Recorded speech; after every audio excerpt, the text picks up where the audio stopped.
Hi friends, welcome back to Godly Play with Decatur Presbyterian Church. I'm so glad that you have joined me today. Today is Palm Sunday, which marks the beginning of Holy Week, where we remember Jesus' last days here on earth. So before we hear our story, let's take 3 deep breaths in and out together. Deep breath in and out. Deep breath in and out. Deep breath in and out. I think we're ready.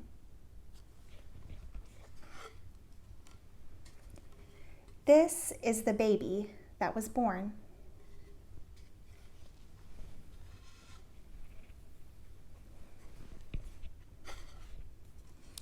This is the boy who was lost and found.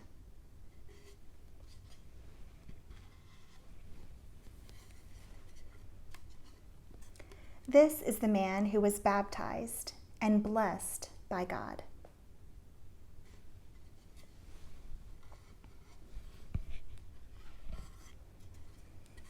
This is the man who went into the desert to discover more about the work he was called to do.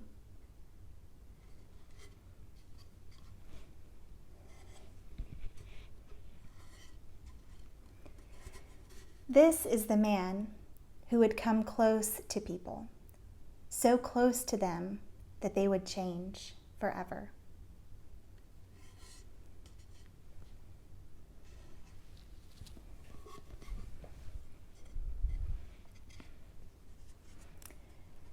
Jesus went to Jerusalem for the last time.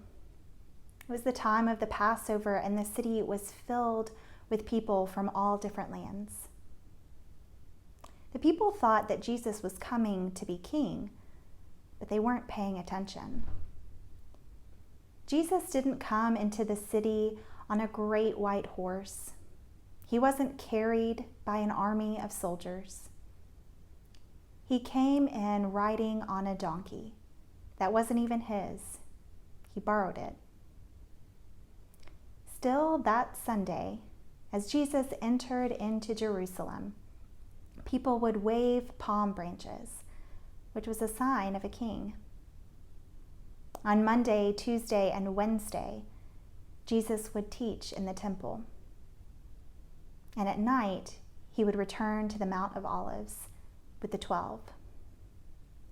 People watched and whispered that the Mount of Olives was where the angels would come down and form an army to drive out the Roman soldiers. One day, when Jesus was teaching in the temple, he said, "Do you see that woman over there?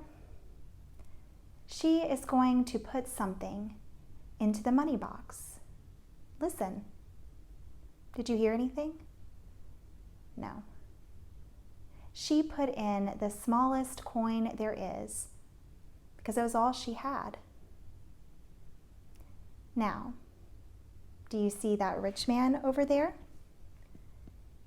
He has so much money that he needs help to carry it. As his money is being poured into the money box, it makes a huge clanging and ringing sound.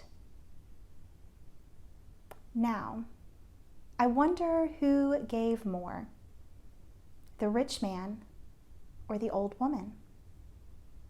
Some said the rich man, and others the old woman. Then the soldiers said, "On Thursday we will take him." But on Thursday, they couldn't find Jesus. Jesus and the 12 had hurried through the dark streets to a house. They climbed the stairs to the upper room, where they shared in a supper for the last time.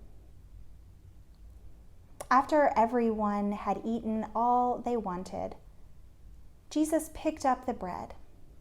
And he gave thanks to God for it. And he said something like, "Whenever you break bread like this and share it, I will be there." Then he picked up the cup of wine and he said, "Whenever you share of this cup, I will be there too. What did Jesus mean? He was always saying things like this. How could they know? Still, they would never forget, and later they would understand. Then Judas got up from the table and left.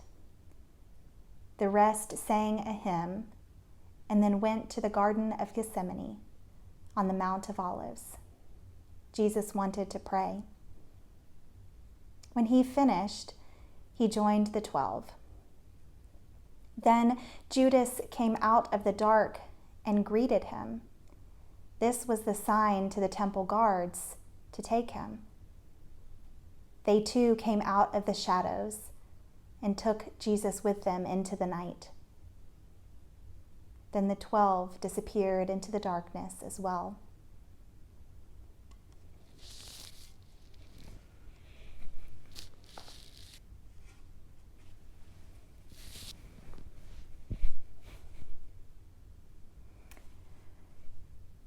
I wonder if you have ever come close to the holy bread and holy cup.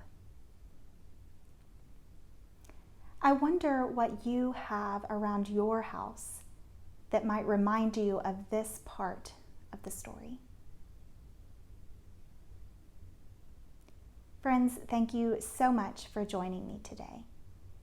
I hope that you will continue to come back to this story throughout the week as you remember Jesus' last days. I hope that as you go throughout your week, you know that you are deeply loved by God and that you feel God's peaceful presence with you. Bye, friends. I'll see you next time.